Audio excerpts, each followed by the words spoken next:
Assalamualaikum warahmatullahi wabarakatuh. Berjumpa lagi dengan saya, Kak Fatimah, tutor pendidikan kewarganegaraan PKBM MAI.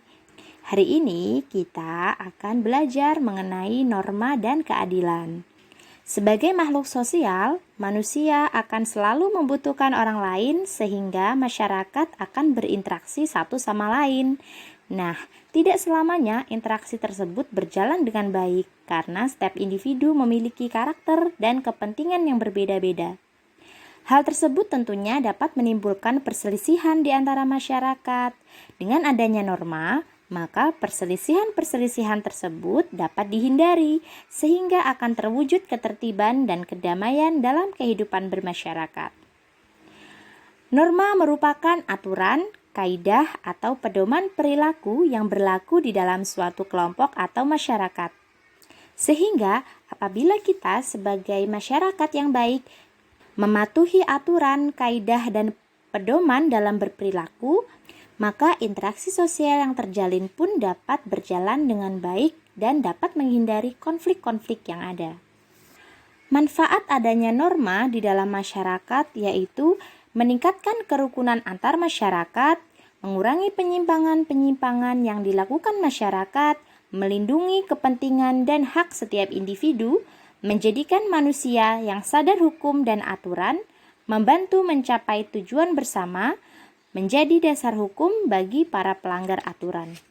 Norma di dalam masyarakat ada 4 macam, yaitu norma kesusilaan, norma kesopanan, norma agama, dan norma hukum. Kesusilaan merupakan norma yang berasal atau bersumber dari hati nurani manusia. Pada hakikatnya, norma ini mendorong manusia untuk berbuat kebaikan dan mencegahnya untuk melakukan hal yang buruk. Karena hal tersebut bertentangan dengan hati nurani manusia yang normal. Contohnya, ketika ujian kamu tidak akan menyontek karena kamu tahu bahwa menyontek itu adalah hal yang tidak baik. Adapun sanksi yang didapatkan oleh orang yang melanggar norma ini adalah berupa perasaan menyesal, malu, atau bisa saja dikucilkan oleh masyarakat.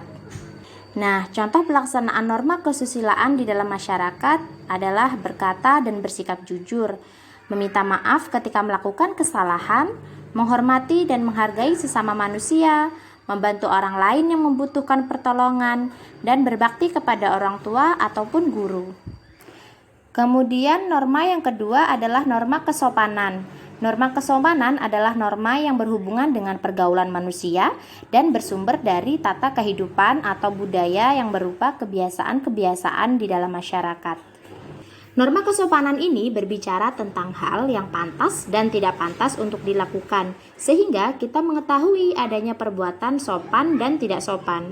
Perbuatan-perbuatan tersebut meliputi tata cara berbicara, berpakaian, berperilaku terhadap orang lain, makan, dan lain sebagainya. Contoh pelaksanaan norma kesopanan di dalam kehidupan sehari-hari adalah berpakaian rapi dan sopan, bertutur kata yang baik dan santun, makan menggunakan tangan kanan, membuang sampah kepada tempatnya, menyapa atau memberi salam kepada orang lain yang ditemui, dan masih banyak lagi contoh-contoh yang lainnya. Apabila kita melanggar norma kesopanan, biasanya akan mendapatkan sanksi berupa teguran, cemoohan, sindiran, bahkan bisa pula dijauhi dari pergaulan. Terlebih lagi, kesopanan adalah salah satu budaya di Indonesia, bahwa masyarakat Indonesia terkenal ramah dan sopan. Sehingga norma kesopanan ini haruslah sudah mendarah daging di dalam diri kita agar senantiasa selalu bersikap sopan dan santun dimanapun kita berada. Dan yang selanjutnya adalah norma agama. Norma agama adalah norma yang bersumber dari Allah Subhanahu wa Ta'ala yang bertujuan untuk mengatur dan mengendalikan sikap serta perilaku umat manusia. Selain itu, norma agama juga mengatur bagaimana hubungan manusia dengan Allah dan dengan makhluk ciptaan Allah yang lainnya. Seperti yang kita ketahui bahwa setiap umat beragama wajib melaksanakan segala perintahnya dan menjauhi segala larangannya. Dengan demikian, setiap perbuatan pasti akan mendapatkan balasan, baik itu pahala maupun dosa. Beberapa contoh pelaksanaan norma agama adalah melaksanakan ibadah sesuai dengan keyakinan masing-masing, tidak melakukan hal-hal yang dilarang oleh agama, misalnya mencuri, membunuh, dan lain sebagainya, baik secara perkataan serta perbuatan terhadap sesama manusia. Berdoa setiap sebelum melakukan aktivitas.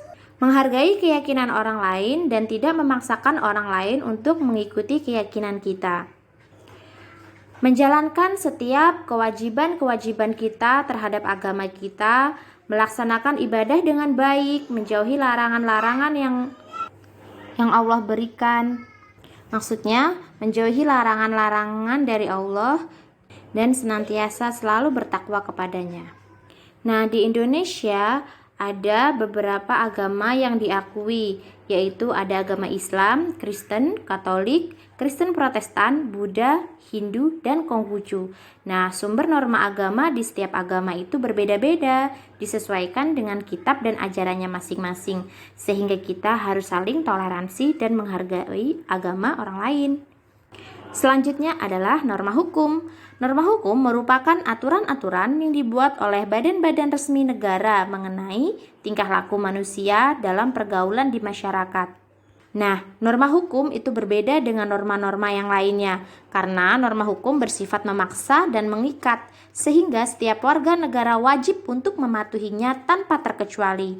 Jika tidak, maka akan diberikan sanksi atau hukuman yang berat dan setimpal.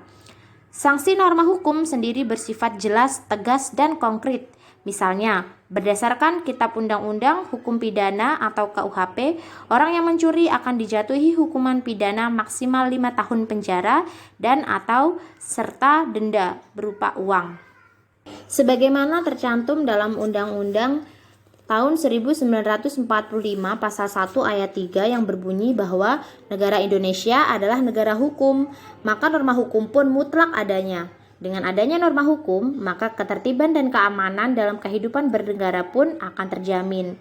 Secara umum, norma hukum terbagi ke dalam norma hukum tertulis dan tidak tertulis. Norma hukum yang masuk ke dalam hukum tertulis antara lain hukum pidana dan hukum perdata. Sedangkan yang masuk ke dalam hukum tidak tertulis adalah hukum adat atau konvensi. Beberapa contoh pelaksanaan norma hukum adalah mematuhi aturan lalu lintas, tidak merusak fasilitas umum, membuang sampah pada tempatnya, tidak main hakim sendiri, tidak melakukan korupsi, kolusi, dan nepotisme, dan kejahatan-kejahatan yang lainnya.